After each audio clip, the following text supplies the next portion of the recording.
want to look at today is we want to review some techniques of integration.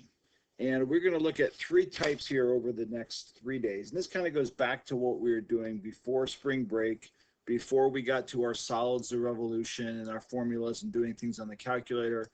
So we're going to go back to kind of doing it by hand. So the first thing we want to look at here today is going to be just a review of the fundamental theorem of calculus. And then tomorrow we will look at doing integrals by substitution. And then the next day we will look at doing integration by parts and kind of going back over how to do these by hand as we look at the next couple things going forward. We need to go back to doing it by hand and not doing it on the calculator. So first off, let's look at our two parts of the fundamental theorem of calculus here today. The first part is solving a definite integral, an integral from 0 to 3 of 5x cubed minus 2x to the negative 2. And to do this, we want to find our antiderivative, which if you just to refresh our memory, the antiderivative is you add 1 to your exponent, and then you divide by that new exponent, the fourth. This gives us 5/4 x to the fourth. We add 1 to our exponent, so negative 1 plus 1 would be negative 2.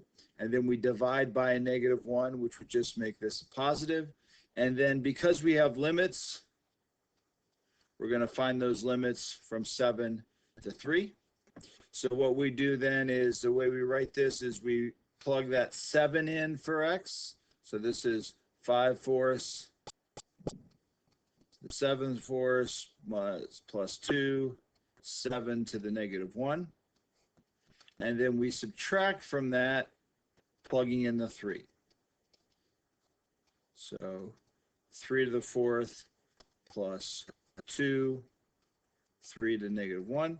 So as we do these problems, the things we want to write down is we want to write down the red part. What is our antiderivative? We want to write down the blue part. What is our two antiderivatives with the 7 plugged in first minus with a 3 in. And then we can write down what the answer is once we have put those into our calculator to get our final answer. Now that is if we have a definite integral from 3 to 7. If we have an indefinite integral, you remember, all we're writing down is our antiderivative. So our antiderivative of cosine is just sine. Our antiderivative of 4 over x, you remember we just have the 4 and the 1 over x. The antiderivative of 1 over x, if you remember, is natural log. And then finally, we have the antiderivative of e to the 3x would be e to the 3x. But when we take the derivative, we would bring down a 3, and there's no 3 here. So I need to put a 1/3 in the front.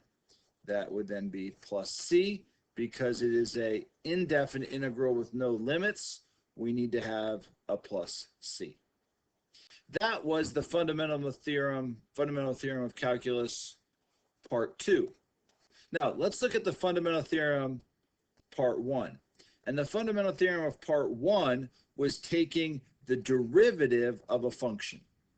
So another way to write these problems as they look right here would be to say we are taking what is the derivative of the integral of 1 plus 2t cubed d sub t. And if you remember doing these, we're not actually solving the integral because we know the derivative of an integral is just the antiderivative. So the derivative of an integral cancels itself out.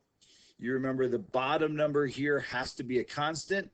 And then we just take the top number, or top variable, excuse me, and just substitute it in. So this would just be the square root of 1 plus 2 to the x cubed. Because we're taking a derivative, there is no plus c. We're just substituting in that top variable. Now, if that top variable is not a variable, it's a constant, the first thing we need to do is we need to flip our limits of integration and make it negative. That's our first step. with this because the bottom number has to be a constant. The top number is where our variable is. And then secondly, we take this top variable or a function in this case, and once again, we just substitute it in. So this is just the square root of x squared. Just plug in the top. Plug into the bottom is the square root of x plus 1. We have our negative out in front. But now we need to multiply by the derivative of the square root of x.